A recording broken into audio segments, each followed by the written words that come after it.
halkaasi markana madaxweynaha Puntland Saciid Cabdullaahi Deni ayaa maanta la filayaa inuu gaaro magaalada Boosaaso halkaas oo toddobaadkii dambe ay ka dhaceen qaraxyo xilli la filayo in dhawaan ay magaaladaasi ka bilaabato doorashada golaha shacabka ee baarlamaanka Soomaaliya.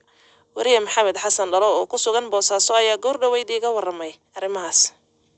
magaalada Boosaaso waxay ka mid tahay labadii degmo ee Puntland loo asteeyay kamid ah sidii doorashooyinka in ay ka dhacdo doorasho 37 kursi oo Puntland yaal 16 kamid ah ayaa magaalada Boosaaso lagu dooran doonaa. Guddiga doorashooyinka heer dowlad goboleed waxa ay dhawaan soo saareen nabarada 16 kursi ee Boosaaso yaala, laakiin ma ay jadwaleen xilliga doorashadu ay dhacayso. Waxa ay qoraalkooda ku sheegeen inay gadaal ka jadwaleen doonaan sida kuraastaasi u kala horeynayso ee loogu qabanayo doorashada magaalada Boosaaso. Laakiin ila xoggayaal waxa ay sheegayaan in toddobaadka soo aadan soo socda in doorashadaasi iyo jadwaleyntu ay bilaabanayso oo kuraasti ugu horeysay la filayo in Boosaaso doorashadooda ay ka dhacdo.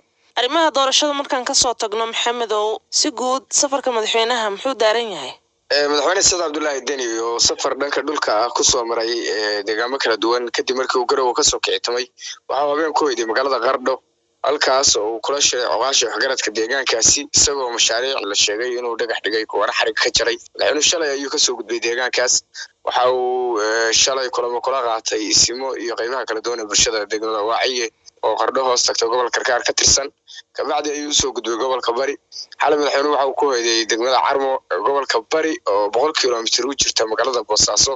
halkaas ayuu kulamo kula qaatay qaybaha kala duwan ee bulshada xalay iyo shalay geenkii dambe. maanta ayaa lagu wadaa inuu soo galo magaalada Boosaaso. safarkiisa sida ila xoggayaal ay sheegayaan wuxuu la mid yahay safaradii inta badan oo madaxweynuhu ku tagi jiray hadba mar deegaamada kala duwan ee Puntland. Kawsar waxa uu ku soo beegmayaa xilli magaalada Boosaaso muddooyinka ugu dambeeyay qaraxyo ay ka dhacayeen oo kii ugu dambeeyay oo dooraad ka dhacay oo dad badan guurtay ay ku dhinteen iyadoo dhawaana magaalada Boosaaso markii ugu horeysay intii burburkii ahba oo dagaal gacan ka hadalay ka dhacay kaasi oo dhexmaray ciidamada Puntland ka wada tirsan ee PSF iyo ciidamada kale ee dawladda oo aan wali heshiis rasmi ah oo laga gaaray xaaladaasi aan la soo bandhigin. laakiin sida guud magaalada Boosaaso sidaada kale way degan tahay.